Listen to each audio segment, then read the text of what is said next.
Assalamualaikum warahmatullahi wabarakatuh. Selamat pagi dan salam sejahtera untuk kita semua. Perkenalkan, kami dari kelompok 1 yang terdiri dari Rangga Hadi Wijaya dengan saya sendiri, Muhammad Akbar Sampurno, Nanda Aprodita Saragi, Anis Senia Ginting, dan Tanya Ananda Sapira. Materi yang akan kami bawakan yaitu mengenai gaya kepemimpinan karismatik. Gaya kepemimpinan karismatik. Kepemimpinan karismatik didefinisikan sebagai kemampuan seorang pemimpin yang mempunyai pengaruh atas keyakinan, nilai-nilai, perilaku, dan kinerja orang lain melalui perilaku sendiri. Itu adalah salah satu contoh gaya yang berpusat pada pemimpin. Selain kepemimpinan otoritatif dan transaksional, pemimpin lebih percaya pada visi dan kemampuannya sendiri daripada para pengikutnya. Tetapi, dibandingkan dua gaya kepemimpinan lainnya tersebut, pemimpin karismatik lebih banyak berkomunikasi dengan para pengikut. Pentingnya kepemimpinan karismatik. Pemimpin karismatik menginspirasi dan memotivasi pengikut untuk berkomitmen terhadap tujuan. Mereka cocok di lingkungan di mana orang membutuhkan kehadiran individu yang mampu menggerakkan dan mengubah status quo. Gaya kepemimpinan karismatik bekerja dengan baik selama pergantian organisasi yang mendesak. Mereka juga penting ketika organisasi mengalami perubahan yang fundamental. Mereka sangat baik dalam memotivasi pengikut untuk melakukan apapun yang diperlukan. Dalam situasi tersebut, pemimpin dianggap memiliki kemampuan luar biasa. Bawahan dan pemangku kepentingan lainnya dapat dipercaya bahwa pemimpin membawa perubahan yang lebih baik. Hal itu memunculkan energi positif di antara pengikut.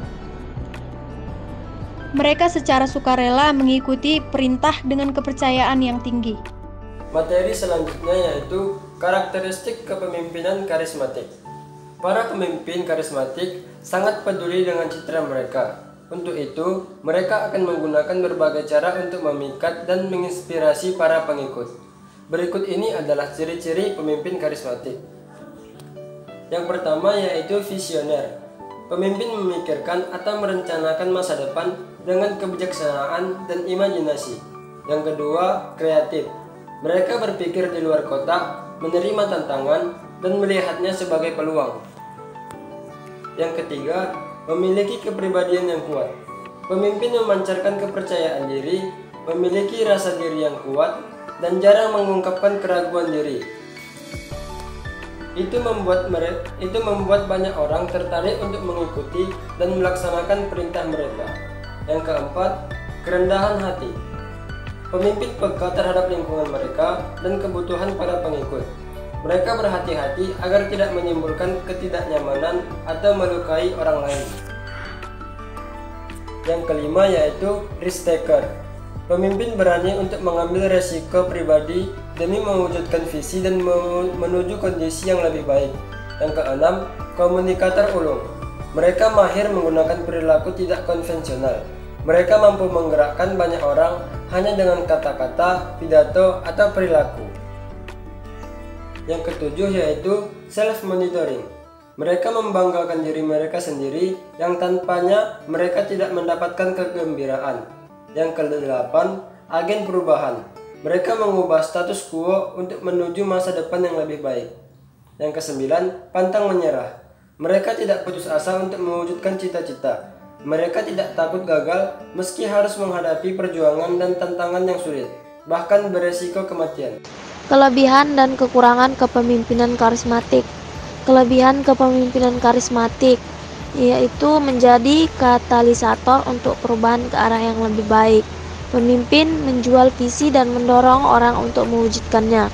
Mereka selalu mencari peluang untuk memperbaiki keadaan dan cenderung tidak puas dengan yang telah ada.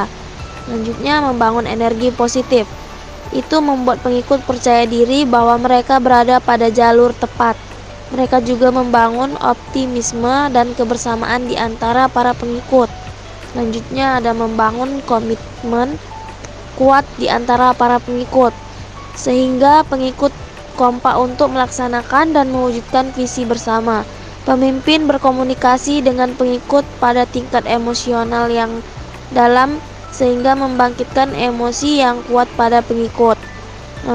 Selanjutnya ada kekurangan kepemimpinan karismatik, yaitu ada self-centered. Pemimpin terlalu percaya diri dengan karisma yang dimiliki. Mereka memandang visi mereka adalah yang terbaik, meski tidak untuk beberapa orang-orang. Ambil contoh visi nasional, agama, dan komunis oleh Soekarno. Sebagian besar orang Indonesia tidak setuju karena tidak sesuai dengan landasan negara Indonesia. Selanjutnya, para pemimpin karismatik mungkin percaya bahwa mereka berada di atas hukum, melakukan pelanggaran finansial atau etika. Yang selanjutnya, tidak ada regenerasi. Pemimpin tidak bisa mewariskan gaya kepemimpinan ke orang lain karena itu melekat pada pribadi masing-masing individu. Jadi, terlalu tergantung pada seorang pemimpin berkarisma juga tidak baik. Di dalam bisnis, jika pemimpin pensiun atau meninggalkan perusahaan, maka perusahaan dapat seperti kehilangan arah dan mungkin saja runtuh. Kesimpulan, kepemimpinan sangatlah penting dalam sebuah organisasi atau perusahaan. Dalam proses kepemimpinannya, pemimpin memiliki beberapa gaya kepemimpinan. Salah satu gaya kepemimpinan yang cocok diterapkan ialah gaya kepemimpinan karismatik. Gaya kepemimpinan karismatik merupakan gaya kepemimpinan yang dapat mempengaruhi individu ataupun kelompok dalam melakukan sesuatu perubahan yang lebih baik dengan melakukan komunikasi secara persuasif tanpa adanya intimidasi pada suatu golongan tertentu agar tidak terjadi sebuah perpecahan. Baiklah, sekian dari hasil video pembelajaran kelompok kami. Jika terdapat kekurangan dan kesalahan kata, kami mohon maaf. Wassalamualaikum warahmatullahi wabarakatuh. Selamat pagi.